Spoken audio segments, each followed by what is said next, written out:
மனித கதை, தினம் ஒரு மனித கதை. மனித கதைன்னா என்னென்னா, நிஜ வாழ்க்கையில் நடக்கிற சம்பவங்களை நீங்கள் கதையில் சொல்லக்கூடாது. நடைமுறை வாழ்க்கையில் நடக்கிற சம்பவங்களை கற்பனை பண்ணி கதையாக சொல்லக்கூடாது. அர்த்தமில்லாத கதைகளை சொல்லணும். ஒரு கதைக்கான அர்த்தங்கிறது என்ன தெரியுமா? கதைக்கான அர்த்தங்கிறது ஒரு கதையில் கவலை இருக்கணும், சந்தோஷம் இருக்கணும், அன்பு இருக்கணும், பாசம் இருக்கணும், கோபம் இருக்கணும், பழி உணர்ச்சி இருக்கணும், அப்புறம் நியாயம் இருக்கணும், நீதி இருக்கணும். இதெல்லாம் இருந்தால் அந்த கதையில் அர்த்தம் இருக்குன்னு அர்த்தம். அப்போ அர்த்தமில்லாத கதைன்னா என்ன? அப்போ கதையை எப்படி மனிதர்கள் சொல்லணும் அப்படின்னா, அர்த்தமில்லாத கதையை சொல்லணும்.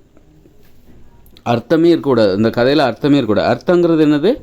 அதில் நீ ஒரு கதை சொல்கிறேன்னா அதில் ஒரு காதல் இருக்குது, அதில் ஒரு சோகம் இருக்குது, அதில் ஒரு கோபம் இருக்குது, அதில் ஒரு பழி உணர்ச்சி இருக்குது, அதில் ஒரு எதிரி இருக்கிறாரு, அதில் ஒரு ஹீரோ இருக்கிறாரு, அவருக்கு ஒரு காதல் நடக்குது, அவருக்கு நட்பு இருக்குது, குடும்ப பாசம், அம்மா அப்பா பாசம். இந்த மாதிரி கதைகளை நீ சொல்லவே கூடாது. மனிதர்கள் எப்படி கதை சொல்ல வேண்டும் என்றால், அதில் காதல் இருக்கக்கூடாது. நீ சொல்கிற கதையில் காதல், ஆபாசம், கோபம், வீரம், அப்படி பழி உணர்ச்சி, பகை உணர்ச்சி, நட்பு, தியாகம், இப்படி இந்த மாதிரி உணர்ச்சிகளை வெளிப்படுத்துகிற மாதிரி நீ கதை சொல்லவே கூடாது. ஏற்கனவே நான் பாடலுக்கு என்ன சொல்லியிருக்கேன்? அர்த்தமுள்ள வார்த்தைகளை பயன்படுத்தக்கூடாது. அர்த்தமில்லாத வார்த்தைகளை பயன்படுத்தி தான் பாட்டு பாடணும். அதுபோல் நடன அசைவுகள், உண்மையான நடன அசைவுகள்னால் என்னென்னா, நீ நடனம் ஆடுற அப்படின்னா அதில் எந்த உணர்ச்சிகளையும் வெளிப்படுத்தாத. கோபத்தை வெளிப்படுத்துகிற மாதிரி நடனம் ஆடுறது. இப்போ நான் இந்த பரதநாட்டியத்துக்கு பார்த்தீங்கன்னா நவரசத்தையும் வெளிப்படுத்துகிற மாதிரி நடனம் ஆடுவாங்க. அது மிக மிக தவறு. அது இதுவரை தவறுன்னா அவங்க தெரியாமல் தான் பண்ணுறாங்க. இதெல்லாம் இதுவரைக்கும் நடந்த உலகத்தில் நான் ஆடிக்கிட்டு இருக்க நடனம் எல்லாமே நடனத்தை, இப்போ நான் மனித நடனத்தை கண்டுபிடிச்சிருக்கேன். அப்படின்னா இதை கண்டுபிடிக்கிறதுக்கு மனிதர்கள் எல்லாருமே பரிசோதனையில் ஈடுபடுறாங்க. எது உண்மையான மனித நடனம்? அப்போ அந்த மனித நடனத்தை நான் கண்டுபிடிக்கிறேன். நான் தான் கண்டுபிடிச்சேனா அப்படின்ல, மனிதர்கள் எல்லாருமே அந்த பரிசோதனையில் ஈடுபடுறாங்க. பலவிதமான பரிசோதனைகள் செஞ்சு பார்க்குறாங்க. பரதநாட்டியம், குச்சிப்புடி, கதகளி, இப்படியெல்லாம் ஆடி இதுதான் சிறப்பான நடனம்னு இந்த உலகத்துக்கு சொல்ல வந்தாங்க. அப்போ இது எல்லாம் கடந்து கடைசியில் பார்த்திங்கன்னா நான் ஒரு விளக்கம் கொடுக்குறேன்.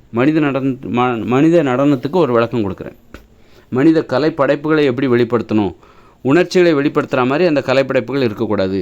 கலைகள் மூலமாக நீ உணர்ச்சிகளை வெளிப்படுத்தாத.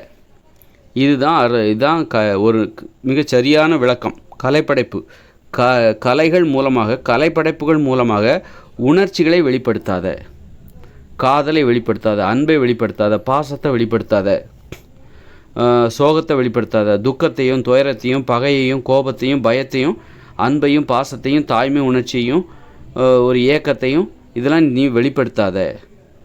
உணர்ச்சிகள் இல்லாத ஒரு படைப்பாக அது இருக்க வேண்டும். ஒரு கதை சொல்கிறேன்னா கதையில் காதல்லாம் இருக்கக்கூடாது. அது வேற ஒரு உலகத்தில், இந்த உலகத்தில் இருக்கிற சம்பவங்கிறது, இந்த உலகத்தில் நடக்கிற சம்பவங்கள் அதில் இருக்கக்கூடாது. இந்த உலகத்தில் அதுதான் கதையாக இருக்கணும். நீ கற்பனை பண்ணுற சம்பவம் என்பது, நீ ஒரு கதை சொல்கிறேன்னா அந்த கதையில் உள்ள சம்பவங்கள் அத்தனையும் இந்த உலகத்தில் நடக்கிற மாதிரி இருக்கக்கூடாது. இந்த உலகத்தில் என்ன நடக்கும்? அன்பு, பாசம், ஏக்கம், கோபம், போட்டி, பொறாமை, துரோகம், பழி உணர்ச்சி, பழி வாங்கிறது, சபதம், இப்படி இதுதான் இந்த உலகத்தில் நடக்குது. அப்போ இந்த உலகத்தில் நடக்கிற சம்பவங்கள் எதையுமே நீ கற்பனை பண்ணக்கூடாது. அப்படின்னா நீ கற்பனை பண்ணக்கூடியது கண்டிப்பாக உணர்ச்சிகள் இல்லாத ஒரு விஷயமாக தான் அது இருக்கணும். உணர்ச்சிகளே இருக்கக்கூடாது. அதில் காதல் இருக்கக்கூடாது, காமம் இருக்கக்கூடாது, சண்டை இருக்கக்கூடாது, இப்படி பயம் இருக்கக்கூடாது, கோபம் இருக்கக்கூடாது, இப்படி எதுவுமே இருக்கக்கூடாது. ஒரு அண்ணன் சகோதர பாசம் இருக்கக்கூடாது, நட்பு இருக்கக்கூடாது. இப்படி நடைமுறை வாழ்க்கையில் நிஜத்தில் எப்படியெல்லாம் வாழ்கிறாங்களோ அது எதுவுமே நாம் சொல்கிற கதையில் இடம்பெறக்கூடாது. அதுதான் கதை சொல்வதற்கான இயற்கையான விதிமுறை. மனிதர்கள் இப்படி தான் கதை சொல்லணும். இது வரைக்கும் என்ன கதை சொல்லியிருப்பாங்க? அப்படி போரிட்டார், அவங்க அம்மாவை கொண்டுட்டாங்க எதிரிகள்லாம், அதனால் அவர் சபதம் எடுத்து அவர் வளர்ந்து பெரிய ஆளாகி எதிரிகளை எல்லாத்தையும் கொன்னார். இப்படி ஏதோ ஒரு வகையில் இந்த மாதிரி கோபத்தை, பழி உணர்ச்சியை எல்லாத்தையும் சொல்லி கதையை சொல்லிகிட்டு இருந்தாங்க. காதலை சொல்லிகிட்டு இருந்தாங்க. காதலில் எப்படி ஜெயிக்கிறாங்க, கடைசியில் அந்த காதலன் அந்த காதலியை மட்டும் காப்பாற்றிட்டு இவர் எப்படி செத்து போகிறாரு, இந்த மாதிரி தியாகம், அப்படி இப்படின்னு நம்மளை அழ வைக்கிறது, சிரிக்க வைக்கிறதுன்னு சொல்லி கதையை சொல்லிகிட்டு இருந்தாங்க. ஆனால் உண்மையிலே மனித கதைன்னா என்னென்னா, நீ இந்த மாதிரி உணர்ச்சிகளை வெளிப்படுத்துகிற மாதிரி கதை சொல்லவே கூடாது.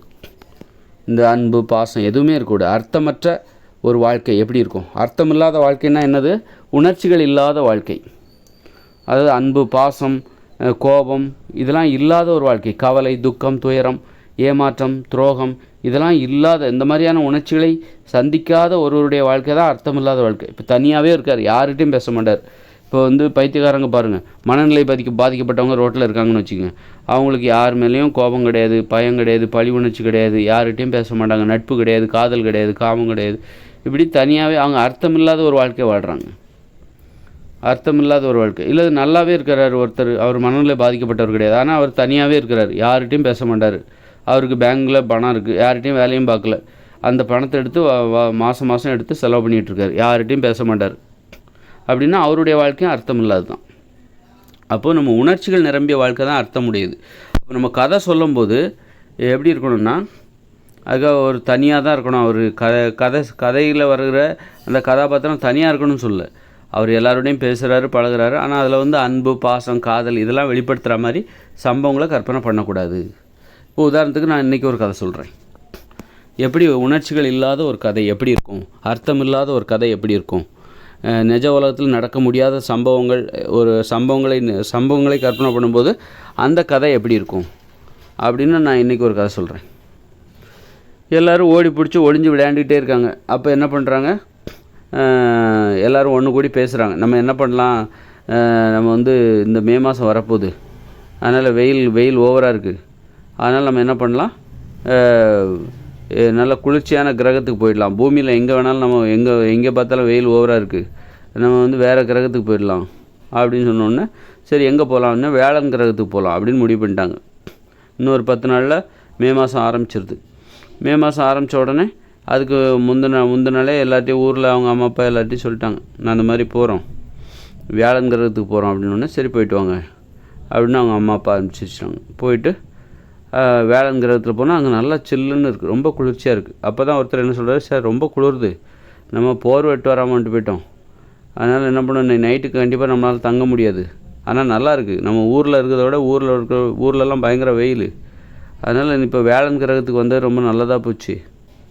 ஆனால் அதே நேரத்தில் இப்போ இன்றைக்கி நைட்டு நம்மளால் தூங்க முடியாது, யாருமே நம்ம போர்வை எதுவும் எட்டு வரல, அதனால் ப்ராப்பராக என்ன பண்ணோம், கம்பளி, ஸ்வெட்டர், போர்வை எல்லாத்தையும் எடுத்துகிட்டு வந்துடுவோம், போர்வை எல்லாத்தையும் எடுத்துகிட்டு வந்து பெட்டுக்கிட்டு கூட எடுத்துகிட்டு வந்துடுவோம் அப்படின்னு சொல்லி திரும்பவும் வேளாண் கிரகத்துலேருந்து பூமிக்கு வராங்க. என்னப்பா வந்துட்டீங்க அப்படின்னு கேட்டேன். இல்லை ரொம்ப குளிர்தாங்க, நல்லாயிருக்கு, சூப்பராக இருக்குது, அதனால் நான் வந்துட்டோம், நாங்கள் போர்வை எடுத்துகிட்டு போயிட்டு திரும்பவும் போகிறோம் அப்படின்னு. அப்படியா, சரி போங்க, நாங்களும் வரோம், இன்னும் 2-3 நாள் கழிச்சு நாங்களும் வரோம், நீங்கள் முதல்ல போங்க, போய் இருங்க, அப்புறமா சில வேலைகள் இருக்குது, அதெல்லாம் முடிச்சுட்டு நாங்கள் திரும்பவும் நாங்களும் வரோம் அப்படின்னு நீங்கள் முன்னாடி அப்படின்னு சொல்லி மற்ற எல்லாருமே சொல்கிறாங்க. இந்த பசங்க எல்லாருமே வந்து மறுபடியும் பூமிக்கு வந்து போர்வை எல்லாத்தையும் எடுத்துகிட்டு போயிட்டு திரும்பவும் மேலே போய் வேளாண் கிரகத்துக்கு மேலே போயிட்டாங்க. வேளாண் கிரகத்தில் போய் உட்காந்து இன்னும் 1 மாதத்துக்கு அங்கே தான் இருக்கலாம் அப்படின்னு பிளான் பண்ணியிருக்காங்க. இதுதான் கதை. இதில் வந்து ஒரு ஆபாசம் இருக்கக்கூடாது, காதல் இருக்கக்கூடாது, நட்புலாம் இருக்கக்கூடாது, ஒரு தியாகம் இருக்கக்கூடாது, கோபம் இருக்கக்கூடாது, ஒரு வன்முறை உணர்ச்சி இப்படி எதுவுமே இருக்கக்கூடாது. எதுவுமே இல்லாமல் ஒரு கதையை சொல்லணும். அப்போ அதை கேட்குறவங்களுக்கு மனசில் அமைதி ஏற்படும், ஒரு உணர்ச்சி வசப்பட மாட்டாங்க. இந்த அழ வைக்கிறது அந்த மாதிரி எதுவும் அந்த வேலையெல்லாம் வச்சிக்கக்கூடாது. ஒரு கதை என்பது இப்படித்தான் இருக்க வேண்டும். இதுதான் மனிதர்கள் கதை சொல்வதற்கான இயற்கை விதிமுறை. இதுதான்.